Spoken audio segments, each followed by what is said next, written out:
할렐루야.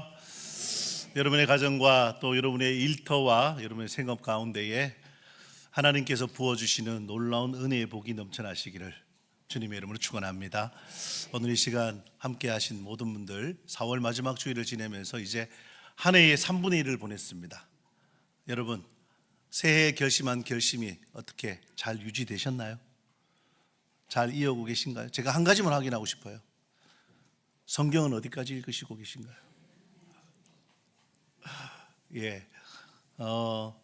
올해는 꼭 성경 일독을 하겠습니다라고 다짐한 분을 제가 다 알고 있습니다. 다시 힘내십시오. 다시 일어나십시오. 다시 시작하십시오. 괜찮습니다. 그 레위기에서 멈춘 것도 괜찮습니다. 다시 시작하시고, 구약이 너무 힘들어 그러면요 마태복음부터 다시 읽으세요. 마태복음부터 괜찮습니다. 그래서 신약을 다 완독하고 나면 다시 구약을 도전할 수 있는 용기가 생길 줄로 믿습니다. 네, 하나님의 말씀을 사모하는 구미중앙교회입니다. 사무엘하를 오늘 24장을 설교함으로 이제 사무엘하는 이번 한 주간이 지나면은 이제 여러분의 묵상에서 이제 끝이 납니다. 그런데 오늘 말씀 마지막 24장 25절을 보면은 끝에 이렇게 되어 있습니다. 이스라엘에게 내리는 재앙이 그쳤더라. 네, 24장 전체에 이제 하나님께서 말씀을 통해서 다윗의 일대기를 우리에게 정리해 주고 계세요. 처음 이새의 집에 찾아온 사무엘에게 기름 부음 받던 그 시절부터 오늘 여기 아라우나의 타작마당에서 하나님 앞에 번제와 화목제를 드리면서 이제 다윗의 시대는, 다윗의 이야기는 오늘 우리에게서 이제 점점 저물어 갑니다. 여러분 성경을 펴고 계시면 열왕기상 1장을 한번 보세요. 열왕기상 1장 1절이 뭐라고 시작되죠? 다윗 왕이 나이가 많아 늙었다고. 똑같죠? 우리랑 똑같습니다. 제 아무리 제국을 건설하고 제 아무리 많은 백성들을 거느리고 제 아무리 하나님께 축복받고 엄청난 부를 누렸다 하더라도 어때요? 결론은 거의 비슷합니다. 나이가 많아 늙으니. 그 뒤에도 보면은 참 저도 마음이 그렇게 이불을 덮어도 따뜻하지 않다. 우리와 똑같은 인생을 살아가는 다윗입니다. 그러니 여러분 곁에 누가 잘 나가는 사람 보지 마십시오. 다윗보다 잘 나갔습니까? 솔로몬보다 낫겠습니까? 하지만 그들도 똑같습니다. 똑같은 세월에, 똑같은 나이에, 똑같은 이 세상의 삶을 영위하고 살아가는. 그래서 저는 오늘 말씀의 제목을 보면 거의다가 이제 느낌이 오시죠. 계산을 멈추고 예배를 시작할 때.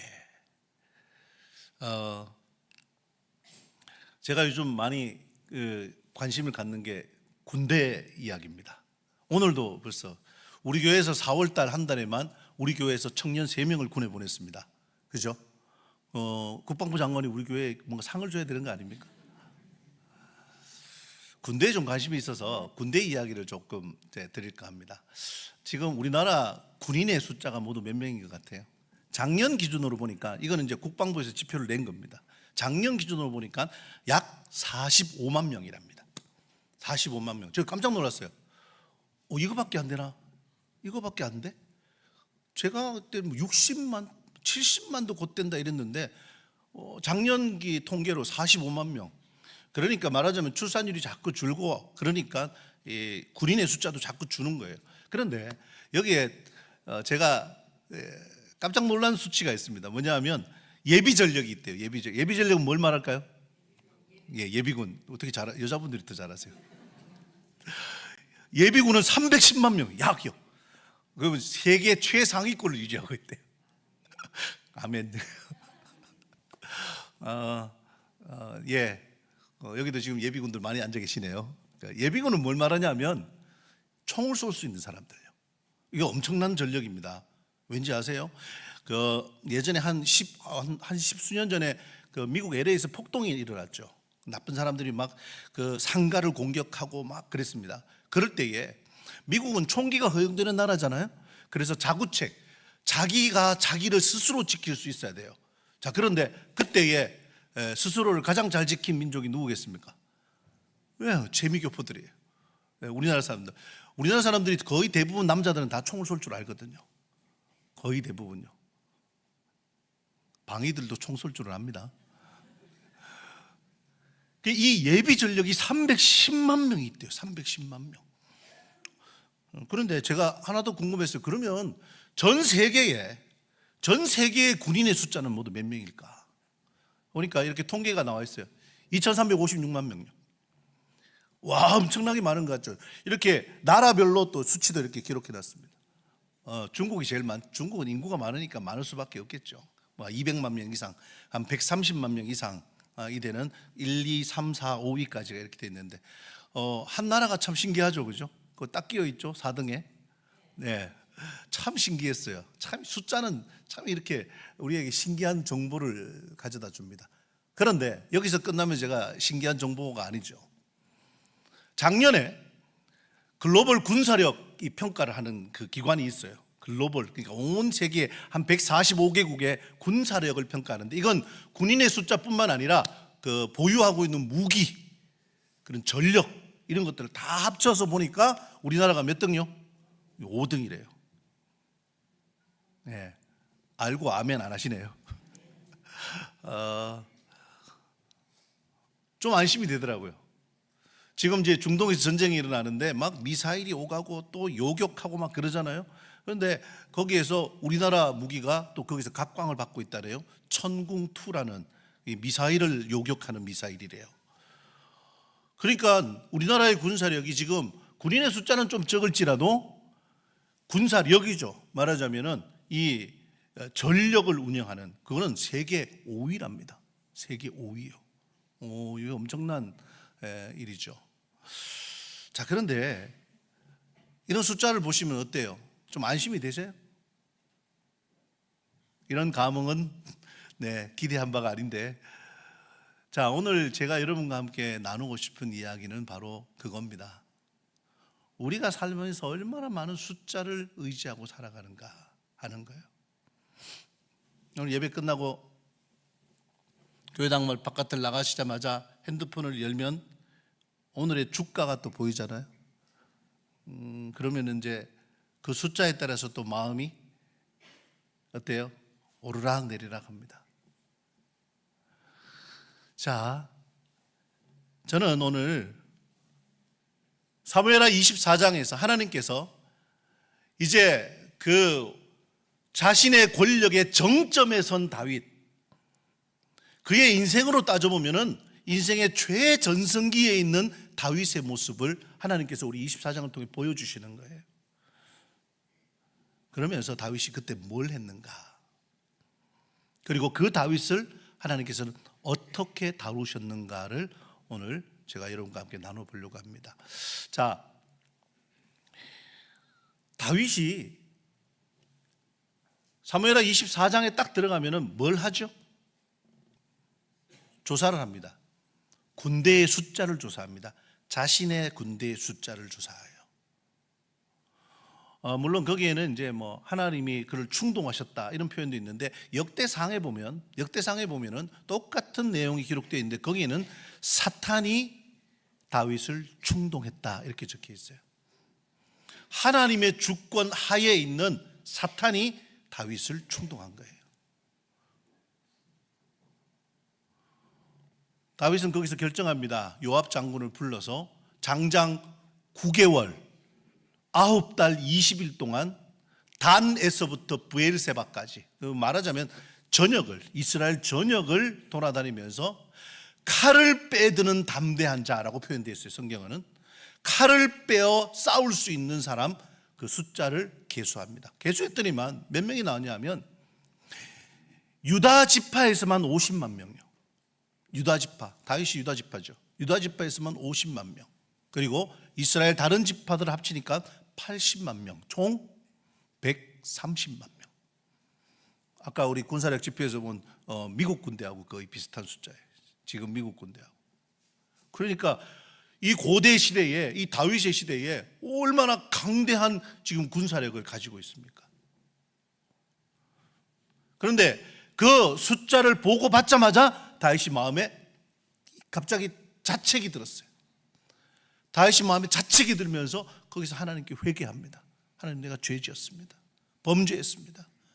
그러니까 하나님께서 선지자 갓을 보내서 다윗에게 말합니다. 그래, 네가 잘못했다. 그럼 책임을 져야지. 3가지 중에 하나 선택해라. 3년 동안 네 땅에 기근이 있을 건가? 석 달 동안 네가 대적에게, 원수에게 쫓겨다닐 건가? 아니면 3일 동안 네 땅 백성들에게 전염병이 돌 것인가? 선택해라. 저는 그걸 보고 3년, 석 달, 3일. 사무엘하에는 7년이라고 되어 있습니다. 7년 기간이 되어 있는데 그 똑같은 사건을 기록한 역대상에는 3년이라고 나옵니다.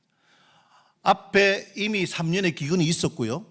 다윗이 병력을 조사하는 그런 한 9개월, 10개월 정도, 1년이 지났죠. 그래서 그 4년을 포함해서 아마 7년이라고 얘기했던 것 같습니다. 그러니까 7년 기근이 있게 하겠냐, 아니면 석 달 동안 네가 원수에게 쫓겨다니겠냐, 아니면 3일 동안 너네 백성들에게 전염병이 있게 할까? 다윗의 선택은요, 전염병 이렇게 말하진 않았는데 다윗은 이렇게 말합니다. 우리가 하나님의 손에 놓이고 사람의 눈에 놓이지 않기를 원합니다. 하나님의 손에 놓이기를 원합니다. 여기서 다윗의 깊은 영적 교훈이 있긴 합니다. 왜냐하면 사람에게는 긍휼이 없는데 하나님께는 긍휼이 있거든요. 그래서 다윗은 하나님의 손길에 놓이기를 원하고, 또 거기에다가 하나님께서 전염병을 내니까 7만 명이 동시에 죽습니다. 우리 다 알지 않습니까? 코로나를 겪으면서 그 눈에 보이지도 않는 작은 바이러스가 사람을 얼마나 무력하게 만드는지 우리는 잘 알고 있습니다. 7만 명이 죽어나가는 그 앞에 다윗은 하나님 앞에 엎드립니다. 그리고 하나님께서도 천사의 심판의 칼을 잠깐 멈추라 하시죠. 멈춘 그곳이 바로 아라우나의 타작 마당입니다. 아라우나는요, 여부스 사람입니다. 가나안 족속이라는 뜻이죠. 그러니까 여부스 발음으로 아라우나라고 하는데, 이게 역대상에 가면은 히브리식 발음으로 오르난이라고 번역합니다. 바로 그곳, 하나님의 심판이 멈춘 곳, 바로 그곳에서 하나님께서 제사를 드리라 명령하시죠. 그리고 다윗은 그곳에서 번제와 화목제를 드리고 하나님께 용서를 받습니다. 이게 스토리고 이야기예요.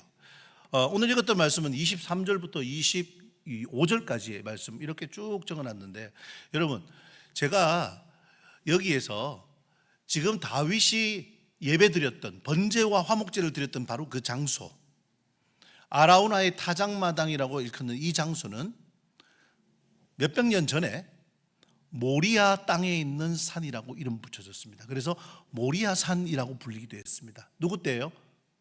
창세기 22장에 아브라함 때예요.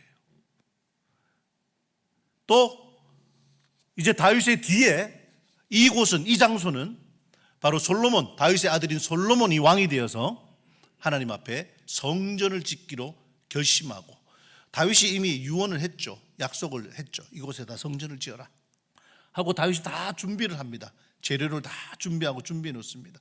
그곳에 솔로몬은 순종해서 거기에다가 성전을 짓습니다. 그러니까 아라우나의 타작마당, 모리아산, 그리고 솔로몬의 성전이 있는 곳, 이 세 곳은 모두가 다 같은 장소라는 사실요. 저는 오늘 이 사무엘하 24장의 이 사건, 이 스토리를 보면서 몇 가지 질문을 던져봅니다. 여러분과 함께 한번 질문하고 그 질문의 말씀으로 같이 한번 더 찾아서 답해 보려고 합니다. 첫 번째 질문은요, 다윗이 자책했대요. 다윗이 자책하고 깨달은 잘못은 뭐라는 겁니까? 요압 장군을 통해서 9개월 동안 거의 10개월 가까이를 온 나라를 다니면서 조사하게 했어요. 군인의 숫자를 조사하게 한 겁니다. 조사했더니만 130만 명이라는 숫자가 딱 들려졌어요. 130만. 이제는 근동의 그 누구도 다윗을 침범하지 못합니다. 이 숫자만 듣고도 벌써 주눅이 들 테니까요. 그죠? 그런데 다윗은 이 백성을 조사한 그 숫자를 듣자마자 마음의 자책이 됐고 하나님께 이렇게 말합니다. 내가 이 일을 행함으로 큰 죄를 범하였습니다. 그리고 더 나아가서 내가 심히 미련하게 행했습니다. 이렇게 자책합니다. 왜일까요? 다윗이 이 인구 조사를 시키는 그 앞장면으로 돌아가 보면 다윗의 군대 장관이던 요압이 다윗 왕에게 이렇게 말합니다. 우리 같이 한번 읽어볼까요? 사무엘하 24장 3절 말씀이요. 시작. 요압이 왕께 아뢰되 이 백성이 얼마든지 왕의 하나님 여호와께서 100배나 더하게 하사 내 주 왕의 눈으로 보게 하시기를 원하나이다. 그런데 내 주 왕은 어찌하여 이런 일을 기뻐하시나이까 하되. 여러분, 요압 장군은 굉장히 이 실리주의자입니다. 현실주의자예요. 그러니까 오히려 요압 장군이야말로 백성의 숫자를 이렇게 계수하는 것에 동의를 제일 먼저 해야 될 사람인데, 그런데 이 이 다윗에게 뭐라고 말해요? 하나님께서 100배나 더하게 하실 건데 그럼 뭐하러 조사를 합니까? 그리고 요압 장군의 말에서 우리는 한 가지 힌트를 얻습니다. 눈에 보이는 것을 의지하는가, 보이지 않는 하나님을 의지하는가.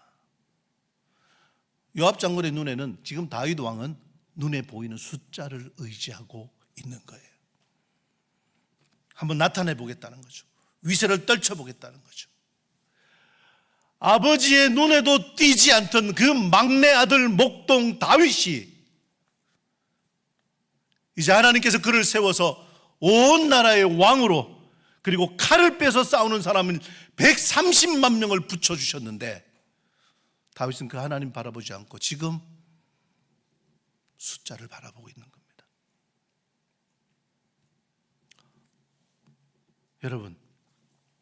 여러분의 신앙은 뭔가요?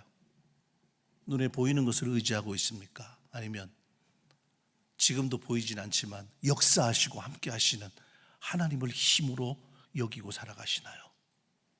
오늘 이 시간 여러분에게 질문하십시오. 여러분도 지금 내 눈에 보이는 숫자를 계산하고 있진 않는가? 나도 오늘 지금 당장, 나도 오늘 내일 아침에 출근하면 나를 평가하고 나를 판단하는 그 숫자 때문에 울고 웃고 하지 않는가? 오늘 깊이 한 번 더 생각해 보는 저와 여러분 다 되시기를 주님의 이름으로 축원합니다. 두 번째 질문은요, 그럼 우리에게 쏟아지는 진노, 지금 다윗은 이 잘못 때문에 하나님께 벌을 받습니다. 다윗이 선택했다고 하지만 하나님께서는 전염병을 통해서 다윗과 그리고 이스라엘 백성들을 심판하십니다. 그런데 이 쏟아지는 진노가 멈춥니다. 뭐 때문에 멈추죠? 우리는 그냥 이렇게 합니다. 예배 드렸으니까. 예배 드리면 다 해결되잖아요. 그런데요, 오늘 본문은 우리에게 알려주는 것은 그보다 더한 겁니다. 그냥 단순한 예배라면은 이건 우상의 신전에 가서 드리는 그 예배랑 뭐가 다를 바가 있나요? 하나님의 진노를 멈추는 그 예배는 바로 값 없이는입니다. 값 없이는이란 말은 뭘 상징하냐면 바로 대속의 은혜를 상징합니다. 누가 기억나시죠? 예수 그리스도. 여러분, 예배는 항상 예수 그리스도를 향해야 됩니다. 예수님을 떠올리지 않으면 그 예배는요, 이방신에 드리는 예배하고 다를 바가 없어요. 우상에게 드리는 예배랑 다를 바가 없다고요. 예수님이 우리를 위해서 자신의 몸을 들여 십자가에 죽으시고 우리는 그 보혈의 은혜를 의지하여서 주님 앞에 나오는 겁니다. 그것이 바로 히브리서의 고백이죠. 뭐죠? 하나님의 진노 앞에서 대속의 은혜가 우리를 살립니다. 주님의 전 앞에 담대히 나갈 수 있는 것은 오직 예수 그리스도의 그 보혈의 피가 있기 때문에 가능한 것입니다. 그래서 다윗도 값을 치릅니다. 아라우나가요, 이렇게 말하죠. 왕이여, 다 가져가십시오. 내 땅도 소도 나무도 다 가져가서 왕이 원하는 대로 하십시오. 다윗은 정확하게 얘기합니다. 다윗이 너무나도 정확하게 알죠. 하나님의 마음을 아는 거예요. 값 없이는 내가 하나님께 번제를 드리지 않겠다. 그리고 은 50세겔을 지불하는데요, 은 50세겔은 그때 당시에 뭐 환율이나 이런 것들을 비교하기는 좀 힘들지만 그냥 적당히 평균적으로 비교하면 은 10세겔이 한 사람의 1년치 연봉이랍니다. 은 10세겔이. 그러면요 50세겔이면요 여러분의 5년치 연봉을 그냥 그 자리에서 그 타작마당과 속값으로 준 거예요. 역대상의 기록에 보면요 다윗이 이곳 아라우나의 타작마당 터 전체를, 이 언덕 전체를 금 600세겔로 삽니다. 금 600세겔로요. 다윗은요 그 정당한 가격 이상의 가격을 치릅니다. 그리고 거기서 하나님 앞에 번제와 화목제를 드리는 거예요. 여러분, 언제나 우리에게 임하는 하나님의 이 진노와 심판은 바로 대속의 은혜밖에는 갚을 길이 없습니다. 예수님의 보혈이 우리 안에 남아 있어야, 예수님의 은혜가 우리 안에 있어야 우리가 용서받을 수 있다는 사실 꼭 기억하시는 저와 여러분 다 되시기를 주님의 이름으로 축원합니다. 세 번째 질문이 이럽니다. 자, 그러면요 하나님께서 우리에게 제단을 쌓게 하시는데 그 제단을 쌓게 하시는 하나님의 뜻은 뭔가요? 예배를 드려야 복을 받죠. 하나님 예배를 기뻐하시니까요. 이런 단순한 질문이라면 오늘 다윗이 이 24장 사무엘하 24장의 전 과정을 거치지 않아도 됩니다. 다윗이 잘못을 깨달았을 때 하나님께서 제시하는 세 가지의 심판이 뭐였죠? 7년 기근 혹은 3년 기근이라고 말씀드렸죠. 그리고 석 달 동안 도망 다닐 것인가, 아니면 3일 동안 전염병이 있을 것인가. 그때 다윗의 고백이 있습니다. 하나님은, 여호와는 긍휼이 크시니 우리가 여호와의 손에 빠지고 사람의 손에 빠지지 아니하기를 원합니다. 그래서 전염병이 내립니다. 전염병이 한 번 내렸는데 순간 7만 명이 죽었어요. 130만이 군인이라고요? 하나님께서 한 번 흔드시니까 하루에 7만 명이 사라집니다. 여러분, 하나님의 진노 앞에 도망갈 수 없습니다. 다윗은요 은 50세겔로 타작마당과 소를 산 다음에 거기서 하나님께 제사를 지내죠. 그랬더니만 이스라엘에게 내린 재앙이 그쳤다고 합니다.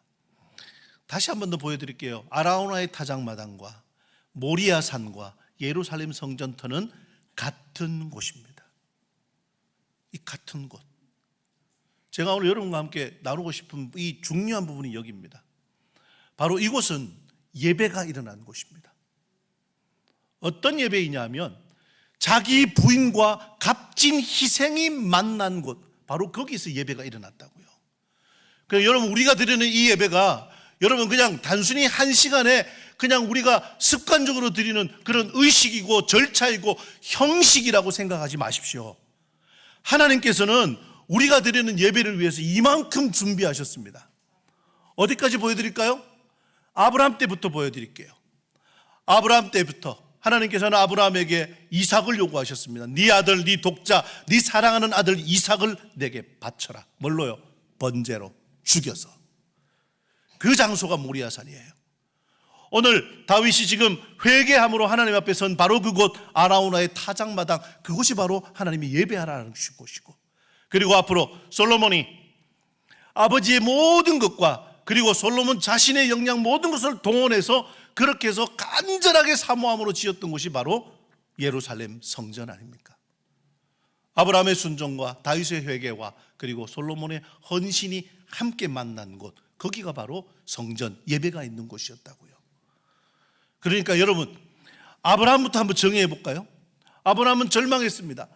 자, 하나님께서 75세에 너는 내가 지시할 땅으로 가라 해서 갔고 100세의 아들을 얻었어요. 그리고 그 아들 때문에 살고 있는데 여러분, 아들을 죽이랍니다. 아들을 바치래요. 그런데 여러분, 그 모리아산은요, 그 인간의 절망이 하나님의 준비를 만난 곳이에요. 아브라함이 그 땅 이름을 뭐라고 말하죠? 여호와 이레. 하나님께서 하나님의 때에 준비하셨다, 이런 뜻이죠. 다윗은요, 천사의 심판의 칼이 예루살렘을 향할 때에 하나님께서는 그곳을 잠깐 멈추게 하시고 그곳에서 예배를 드리게 하셨습니다. 천사의 심판의 칼이 칼집에 꽂히는 그 대속의 장소, 거기가 바로 예배 드리는 곳이라는 거. 솔로몬은요, 왕이 될 수 없는 정말 다윗의 장자 차자도 아니고 몇 번째 아들이죠. 왕이 될 수 없는 밧세바의 아들 솔로몬입니다. 어떻게 나 같은 것이, 이렇게 고백할 수밖에 없는 사람이 솔로몬이라고요. 그 솔로몬이 철저한 자기 부인과 그리고 하나님께 드리는 희생 1000번의 제사를 드렸습니다. 그가 드리고 또 드려서, 저는 이렇게 생각해요. 솔로몬이 내가 1000번 드려야 되겠다 이렇게 마음에 작정하고 드린 게 아니라 그 사모함 때문에 매일 일어나서 오늘도 드리고 싶어서 드리고, 내일도 드리고 싶어, 또 아침에 일어나면 또 하나님께 제사 지내야지, 또 드리고 드렸더니만 그 날짜가 1000일이 간 거예요. 그 날짜가요 3년 가까이. 그렇게 이어지는 그 사모함, 그 값진 희생, 그 자리가 바로 예배의 자리였다라는 거. 이 세 사건을 저는 이 세 단어로 정의합니다. 아브라함의 경외함과 다윗의 통회함과 솔로몬의 사모함이 만난 바로 그 장소가 하나님이 지정하신 예배의 자리였다는 사실이요. 여러분, 이곳에서 아브라함, 다윗, 솔로몬이 예배를 위해서 포기한 게 있습니다. 아브라함은 그의 미래를 포기합니다. 아들이 미래였어요. 이로 말미암아 내가 내 민족을 번성케 하겠다 약속하셨잖아요. 그게 미래였는데 하나님께서 이 미래를 바치라 하셔요. 하지만 아브라함은 바칩니다. 미래를 바쳤어요. 다윗은 그의 소유를 바칩니다. 값을 치르지 않고는 내가 하나님께 제사 지내지 않겠다. 그의 소유를 드립니다. 솔로몬은요, 아버지의 영광을 이어서 나라의 모든 것이 자기 것인데 그 영광을 내려놓습니다. 나는 어리석고 미천한 자라 주의 백성을 다스릴 지혜가 없습니다. 내게 지혜를 주사 주의 백성을 다스리게 하소서. 여러분, 오늘 우리가 이 예배 드리는 자리가 정말 여러분 보통 자리가 아닙니다. 아브라함은 미래를 버렸고, 다윗은 그의 소유를 다 내려놨고, 솔로몬은 그가 마땅히 누릴 영광을 하나님을 위해서 돌렸던 자리가 바로 이 예배의 자리라는 사실입니다. 여러분, 오늘 우리가 다시 제가 지금 질문했던 이야기를 다시 여러분과 함께 상기시켜 보려고 합니다. 다윗은 왕이 된 전성기에 숫자로 자신을 증명하려고 했습니다. 하지만 보이지 않는 하나님이 우리의 힘입니다. 우리는 모두가 다 하나님의 진노, 하나님의 심판 앞에서 너무나도 연약한 사람이죠. 무력한 존재들입니다. 하지만 대속의 은혜, 우리를 위해 대신 값을 치러주시는 그 대속의 은혜가 우리를 살립니다. 하나님의 심판이 멈추고 대속의 은혜가 임하는 바로 이 자리는 예배의 자리밖에 없다는 사실이요. 오늘 우리가 그냥 일상적으로 드리는 예배라면 아니요. 오늘 아브라함을 생각하십시오. 다윗을 생각하십시오. 솔로몬을 생각하십시오. 과거와 현재와 미래가 함께 만나서 하나님의 심판을 멈추고 바로 그곳에서 하나님의 놀라운 은혜를 경험할 수 있는 자리는 예배밖에 없습니다. 이 귀한 예배의 자리에 함께 하신 여러분, 앞으로도 여러분의 예배의 자리가 바로 아라우나의 타작마당과 같이, 모리아 산과 같이, 그리고 하나님 앞에 전심을 다해서 사모함을 드리는 솔로몬의 성전과 같이 되시기를 주님의 이름으로 축원합니다.